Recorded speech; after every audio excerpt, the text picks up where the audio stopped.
नमस्कार दोस्तों, बहुत बहुत स्वागत है आपका अपने YouTube चैनल सिंह जी पर।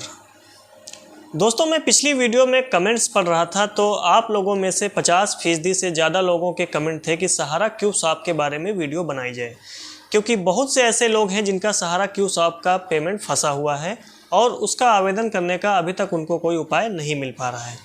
तो आज की वीडियो में हम सहारा क्यू शॉप के बारे में ही आपको जानकारी देंगे, इसलिए वीडियो को अंत तक जरूर देखें।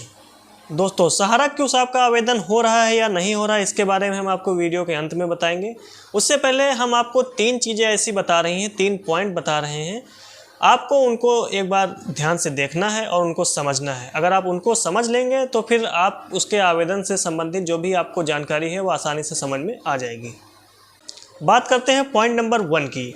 तो सहारा क्यू शॉप स्कीम में जिन लोगों ने निवेश किया था उसमें से 80% लोगों का जो बॉन्ड या सर्टिफिकेट या जो उनका खाता था वह उनसे बिना पूछे या उनकी बिना जानकारी के ही उस खाते को दूसरी स्कीम में पलट दिया गया है। आप लोगों को भी पता होगा या बहुत से लोगों को जानकारी होगी कि जब सहारा क्यू शॉप के भुगतान का समय आया था तो उस समय नई स्कीमें लॉन्च करके सहारा क्यू शॉप का री इन्वेस्टमेंट किया गया था, मतलब उस खाते को दूसरे किसी अन्य स्कीम में पलट दिया गया था। ऐसे में बात यह आती है कि अगर आपको जानकारी नहीं है तो आप उसकी जानकारी कैसे करें कि क्या मेरा जो सहारा क्यू शॉप का खाता है वह किसी अन्य स्कीम में ट्रांसफ़र हुआ है कि नहीं हुआ है।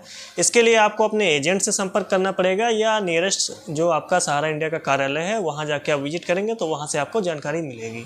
बात करते हैं पॉइंट नंबर 2 की। तो वह यह है कि कुछ लोगों ने जानबूझ करके ही सहारा क्यू शॉप का जो री इन्वेस्टमेंट या कन्वर्जन या कहें तो उसको अन्य स्कीम में पलटवा दिया था। तो ऐसे में जिन लोगों ने जानबूझ के करवाया था उनके पास अन्य स्कीम का बॉन्ड सर्टिफिकेट होगा तो वह उसके माध्यम से उसका आवेदन कर पाएंगे।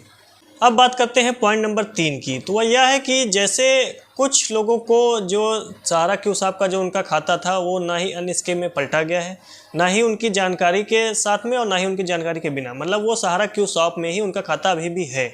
तो ऐसे लोगों के लिए सामने एक यह दिक्कत यह है कि सहारा क्यू शॉप का जो आवेदन है उसके लिए अभी सहारा रिफंड पोर्टल पर कोई अन्य ऑप्शन नहीं दिया गया है।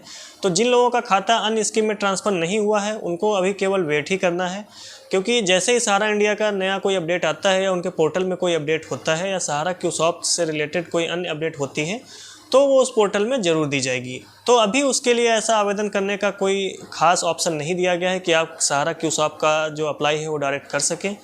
बाकी अगर आपका खाता किसी अन्य स्कीम में ट्रांसफ़र हो गया है तो आप आसानी से उसका आवेदन कर पाएंगे। तो दोस्तों, आप भी चाहते हैं कि सहारा क्यू शॉप या अन्य किसी स्कीम से रिलेटेड कोई अपडेट आपको तुरंत मिलती रहे तो इस चैनल को ज़रूर सब्सक्राइब करें और वीडियो को लाइक और कमेंट करें। मिलते हैं एक नई वीडियो में, तब तक के लिए धन्यवाद।